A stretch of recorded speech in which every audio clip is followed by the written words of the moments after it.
ఓం శ్రీ గురుభ్యో నమ. ఓం గం గణపతయే నమ. వాగర్ధావివ సంపృక్తో వాగర్ధ ప్రతిపత్తయే జగతః పితరో వందే పార్వతీ పరమేశ్వరో. ఉమామహేశ్వరాభ్యాం నమ. ఆదిత్యాయ చ సోమాయ మంగళాయ బుధాయ చ గురుశుక్రశనేభ్యశ్చ రాహవే కేతవే నమ. సూర్యాది నవగ్రహ దేవతాయే నమ. వీక్షిస్తున్నటువంటి ప్రేక్షకులందరికీ కూడా మీనరాశిలోకి ఈ మార్చి 14వ తేదీ నుండి కూడా సూర్య భగవానుడు తన యొక్క సంచారాన్ని పూర్వాభద్ర నక్షత్రము, ఉత్తరాభద్ర నక్షత్రము, రేవతి నక్షత్రంలో సంచారాన్ని కావిస్తూ, అలాగే మార్చి 11వ తేదీ నుండి కూడా మిథున రాశిలో వక్రగతిలో ఉన్నటువంటి గురు మహానుభావుడు రుజుమార్గంలో ప్రయాణం చేస్తూ అత్యంత బలవంతుడై తన యొక్క దృష్టి బలము చేత ఎన్నో రాసుల వాళ్ళకి శుభాలని చేకూరుస్తూ, అలాగే బుధగ్రహము ఈ యొక్క మార్చి నెలలో మరియు ఏప్రిల్ నెల వరకు కూడా మరి ఆయన కుంభరాశిలో రాహువుతో తన యొక్క సంచారాన్ని గడుపుతూ, శుక్ర భగవానుడు మార్చి 2 నుంచి ఏప్రిల్ 1 వరకు కూడా దాదాపుగా మనకి ఈ యొక్క మీనరాశి అయినటువంటి ఉచ్చస్థితగతుడై, అట్లాగే రాహువు కుంభరాశిలో, కేతువు సింహరాశిలో, అలాగే కుజ భగవానుడు రాహువుతో కలిసి దాదాపుగా ఏప్రిల్ 1వ తేదీ వరకు కూడా కుంభరాశిలో సంచారం చేస్తూ, మీనరాశిలో ఉన్నటువంటి శని భగవానుడితో ఏప్రిల్ 2వ తారీఖు నుండి కూడా తన యొక్క ప్రయాణాన్ని ఆచరిస్తూ చేస్తూ ఉన్నాడు. ముఖ్యంగా ఈ యొక్క సూర్యుడు మీనరాశిలో ప్రవేశించే సమయాన్ని మనము మీన సంక్రమణము అంటారు. ఇది మార్చి 14 నుంచి ఏప్రిల్ 15వ తేదీ వరకు కూడా ఈ సూర్య భగవానుడు మీనరాశిలో సంచరిస్తూ, మిగతా గ్రహాలన్నీ కూడా ఈ విధంగా సంచరిస్తూ, చంద్రుడు 2.5 రోజులకి ఒక్కొక్క రాశిని సంచరిస్తూ మేషాది మీనరాశి పర్యంతము ఏ రాశుల వారికి, అట్లాగే అశ్విన్యాది రేవతి నక్షత్ర పర్యంతం ఏ నక్షత్రాల వారికి, అట్లాగే ఒక్కొక్క రాశిలో కూడా నామాక్షరాలు కలిగినటువంటి వారందరికీ కూడా ఈ యొక్క గ్రహాల యొక్క స్థితిగతులు ఏ విధంగా వారిని పరిపాలిస్తూ కొంతమంది రాశుల వారికి శుభాలని, కొంతమంది రాశుల వారికి ఇబ్బందుల్ని కలుగజేస్తూ ఉంటాయో తెలుసుకుంటూ, మరి మేషరాశి పర్యంతము మీనరాశి వారికి ఈ మార్చి 14వ తేదీ నుండి ఏప్రిల్ 15వ తేదీ వరకు ఏ విధమైనటువంటి గ్రహ స్థితిగతులు కల్పింపజేస్తూ ఉంటాయో తెలుసుకుందాం. కర్కాటక రాశి వారికి మార్చి 14వ తేదీ నుండి ఏప్రిల్ 15వ తేదీ వరకు కాలచక్రంలో గ్రహస్థితులను గనక గమనించినట్లయితే, ద్వితీయంలో ఉన్నటువంటి కేతువు, 12లో ఉన్నటువంటి గురువు, ఈ మార్చి 11వ తేదీ నుండి గురు భగవానుడు ఈ కర్కాటక రాశి వారికి 12వ స్థానం నుండి రుజుమార్గంలో ప్రయాణం చేసేటటువంటి పరిస్థితి. అంటే తమ యొక్క సొంత రాశికి ప్రయాణాన్ని గావిస్తూ ఉంటాడు 12 నుంచి. అంటే కాస్త ఏదైనా అప్పుల బాధ ఉన్నా, ఆర్థిక బాధలు ఉన్నా, అనుకున్నటువంటి ఆర్థికపరమైనటువంటి విషయాల్లో ఎదుగుదల లేనటువంటి వాళ్ళకి కొంతవరకు అనుకూలతలు కలగడానికి అవకాశాలు ఉంటాయి. అట్లాగే ధనస్థానంలో బ్యాంకింగ్ స్థానంలో ఉన్నటువంటి కేతు గ్రహం వలన కొంతమంది కర్కాటక రాశి వారికి ఎక్కడున్నా సరే, విదేశాల్లో ఉన్నా, ఈ దేశంలో ఉన్నా, ప్రతి ఒక్కరికి ఫోన్ చేతుల్లో ఉండదు. ఆ ఫోన్ వల్లనే సమస్యలు చాలా వస్తాయి. ఆర్థికంగా, వ్యాపారంగా ఎన్నో అనుకూలతలు ఉన్నప్పటికీ కూడా ఈ ఫోన్ల ద్వారా కొంతమందికి ఆ ఫోన్ల ద్వారా తెలిసిన వాళ్ళ నెంబర్లలోంచి ఏదైనా సరే ఒక యాప్కి సంబంధించినటువంటి లింక్ రావటము, ఇంకా మన వాళ్ళు పంపించారని చెప్పి లింక్ ఓపెన్ చేస్తే అది తెలియకుండా ఒక హిప్నటైజ్. ఒకనొకప్పుడు పూర్వకాలంలో ఒక మనిషి ఇంకో మనిషిని చూసినప్పుడు నేత్రాల ద్వారా, ఒక స్పర్శ ద్వారా, అంటే ఒక బొట్టుని పెట్టడం ద్వారా, విభూతిని పెట్టడం ద్వారా, స్పర్శ ద్వారా కావచ్చు, నేత్రాలతో వారిని దర్శించడం ద్వారా కావచ్చు, వీరి యొక్క నెగిటివ్ ఎఫెక్ట్ వారి మీద పడి వారి ఒంటి మీద ఉన్నదంతా కూడా ఒలిచిచ్చిన పరిస్థితులు ఒకనొకప్పుడు ఉండేవి. బంగారం కావచ్చు, ఇంట్లో ఉన్న డబ్బును కూడా తీసుకొచ్చి ఇచ్చిన పరిస్థితులు ఉన్నాయి. ఇప్పుడు అట్లా కాదు. సెల్ ఫోన్లలోనే మొత్తం కడిగేస్తున్నారు, గుండు చేసేస్తున్నారు. సెల్ ఫోన్లో మిమ్మల్ని ఎదురుకుండా పెట్టుకొని వాళ్ళు ఎవరో మీకు తెలియదు, ఎదురుకుండా వాళ్ళు మాట్లాడరు, మీరెవరో వాళ్ళకి తెలియదు, మీ నెంబర్ తెలుసు, మీ అకౌంట్లో ఉన్న డబ్బులు వాళ్ళకి వెళ్ళాలని ఒకటే తెలుసు. మరి ఈ కేతువు విచిత్రంగా ప్రవర్తిస్తూ, కాబట్టి కొంతమందికి బ్యాంకులో మార్చి 29 ఆల్రెడీ ఎన్నో జరిగిపోయినాయి. కొంతమందికి ఈ యొక్క బ్యాంకులోంచి అమౌంట్లు తెలియకుండానే ఆ లింకుల ద్వారా మొత్తం ఆ యొక్క నష్టాలు కలగడానికి అవకాశాలు ఉంటాయి. కాబట్టి కొంచెం జాగ్రత్తగా ఉండండి. చదువుకున్న వాళ్ళే ఎక్కువగా మోసపోతున్నారు. నాకు ఎన్నో ఫోన్లు వస్తూ ఉంటాయి, ఎంతోమంది చెబుతున్నారు అదొక ట్రాన్స్లోకి వెళ్ళిపోతున్నామండి, మా దగ్గర ఉన్న డబ్బంతా లాక్ చేసేస్తున్నాము, ఆ లాక్ ఓపెన్ చేయాలంటే మళ్ళీ ఎక్స్ట్రా డాలర్లో లేకపోతే డబ్బులో కట్టాలంటున్నారు, మళ్ళీ ఆ డబ్బులు అప్పు తీసుకొచ్చి ఇస్తున్నాం, అమ్మేసి ఇస్తున్నాం, మొత్తం క్లోజ్ అయిపోతున్నాయి, అవి సైబర్ క్రైమ్లో పెట్టినా అవి తిరిగి రావట్లేదు అని చాలామంది అంటున్నారు. ఎందుకంటే ప్రజెంట్ కూడా గ్రహస్థితులు బాగాలేదండి కొన్ని నెలలు బట్టి, దానివల్లనే బుధగ్రహం యొక్క అనుకూలత లేక ఈ పరిస్థితులు అన్నీ జరుగుతాయి. ఇప్పుడు కొంచెం జాగ్రత్తగా ఉండండి. ఏ విషయం ఏ పని చేయాలన్నా ఒకరికి నలుగురు కుటుంబంలో ఆలోచించుకొని చేయండి. తర్వాత లబోదిబో అని బాధపడకండి. ఆల్రెడీ ఉన్నదంతా పెట్టేస్తారు. తర్వాత మాలాంటి గురువులు ఏదన్నా పూజ చేసుకోమన్నా చేసుకోలేని పరిస్థితుల్లో ఉంటారు, మానసికంగా కావచ్చు, ఆర్థికంగా కావచ్చు.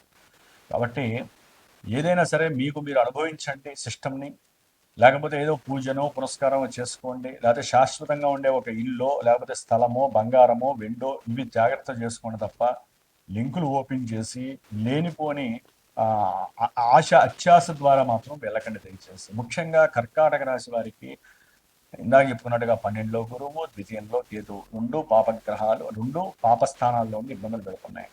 మరి అష్టమంలో ఉన్నటువంటి కుజగ్రహము ఇది దాదాపుగా ఏప్రిల్ 2వ తేదీ వరకు కూడా ఈ కర్కాటక రాశి వారికి అష్టమ కుజుడు మహావేధని, సంతానపరంగా కావచ్చు, స్టాక్ మార్కెట్లో షేర్స్లో పెట్టుబడి పెట్టిన వాళ్ళు కావచ్చు, అట్లాగే ఉద్యోగరీత్యా అనవసరమైనటువంటి ప్రమోషన్లు వస్తాయి అనుకుంటే అది కాస్త మిస్ అవ్వటం కావచ్చు, లేదా కొంతమందికి ప్రేమ వ్యవహారాల ఎందు ఆత్మహత్య ప్రయత్నాలు చేసుకునేటువంటి పరిస్థితులు కావచ్చు, విపరీతమైనటువంటి మానసిక ద్వేషాలు ఎక్కువగా పెంచుకోవటము, లేకపోతే నరఘోషలు మీ మీద ఎక్కువగా పడటము, ప్రయాణాలలో ఎప్పుడు ప్రమాదాలు జరగటం, విపరీతమైనటువంటి సర్జరీలు జరగటం, ఆకస్మికంగా ధనాన్ని నష్టపోవటం, ఒకటి కాదు ప్రయాణాలైతే కనుక అన్ని ప్రమాదాలు మీ దగ్గర దాకా వచ్చి కొంతమందికి జన్మజాతకంలో గనక యోగించే గనక దశలు అంతర్దశలు నడిచి కాపాడబడే గ్రహాలు గనక మీకు పరిపాలిస్తుంటే ఈ గ్రహాల యొక్క స్థితిగతులన్నీ కూడా మిమ్మల్ని కాపాడబడతాయి జన్మజాతకంలో కనుక అనుకూలంగా ఉంటాయి. అదే జన్మజాతకంలో గనక మీకు ఇంకా ఘోరమైనటువంటి ఇదే కుజుడో రాహువో, ఎందుకంటే కుజురాహులు అష్టమంలో కలిసి ఉన్నారండి, మహా డేంజర్ ఇది.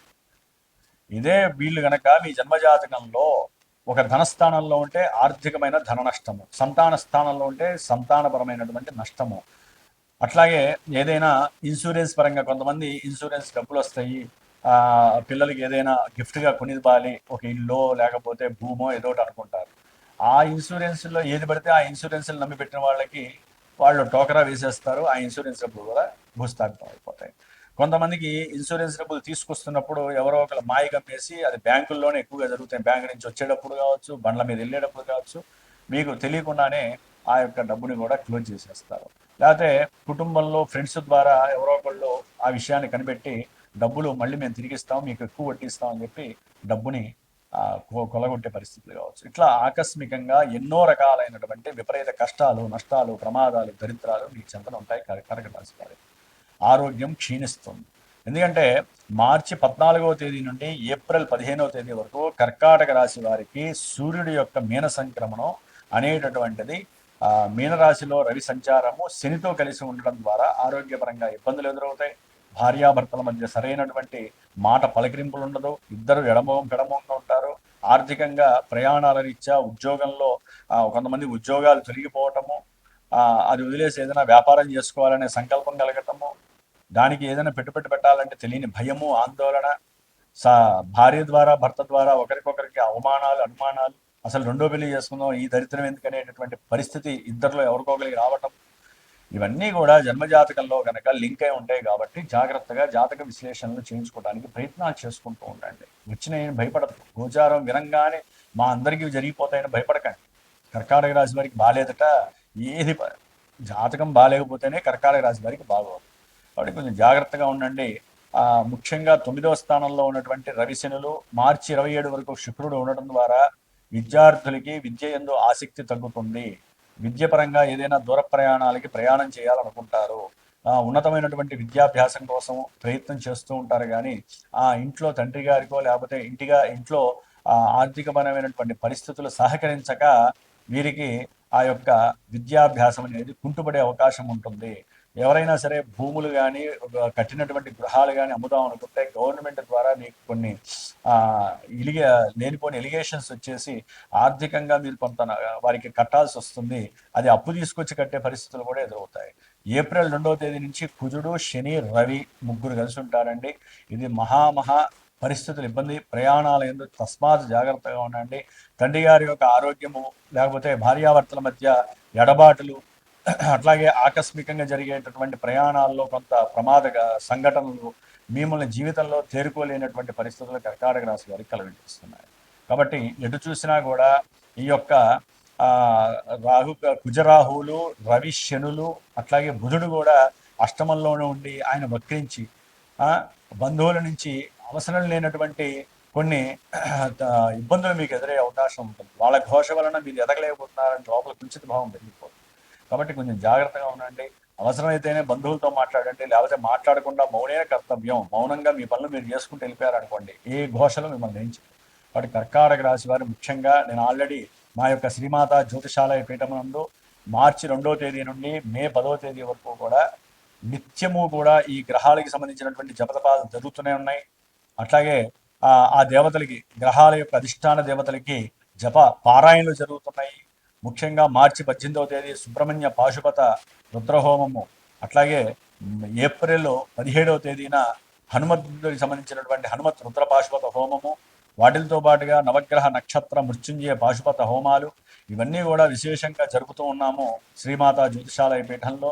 ఆల్రెడీ కొంతమంది దానికి చక్కగా సహకరించి వారి వంతుగా వారు ఆ యొక్క పాసిబిలిటీస్ చేసుకోవడానికి చేసే ప్రయత్నం అండి ఇది. కొన్ని రాసుల వారికి ఆల్రెడీ నేను పోయిన వీడియోలో చెప్పాను. అట్లాగే ఎవరైనా జన్మజాతక రీత్యా చూపించుకోవాలనుకుంటే పీఠానికి ఫోన్ చేయండి. ముఖ్యమైన ఈవెంట్స్ కొన్ని ఉంటాయి, విద్య కావచ్చు, ఉద్యోగం కావచ్చు, వ్యాపారం కావచ్చు, లేకపోతే సంతానపరమైనటువంటి సమస్యలు ఏవైనా కావచ్చు. అది గర్భవిచ్ఛిన్న దోషాల, సంతానం ఏడిపించటమా, సంతానం సరిగ్గా చూడకపోవటమా, సంతానం విదేశాల్లో ఉండి కూడా మీరు చేసినటువంటి అప్పులు తీర్చలేక మీరు బాధలు పడటమా, లేకపోతే ముఖ్యంగా ల్యాండ్ లిటిగేషన్స్, అన్నదమ్ముల మధ్య సమస్యలు, ఇట్లా ఏవైతే కొన్ని ఈవెంట్స్ పరంగా ఇబ్బందులు పడుతున్నారో జాతకంలో అవి ఎప్పుడు తీరుతాయి, ఎప్పుడు మనం అనుకున్న ఈవెంట్స్ శుభప్రదం అవుతాయి అనేటటువంటిది తెలుసుకోవాలనుకుంటే పీఠానికి ఫోన్ చేయండి.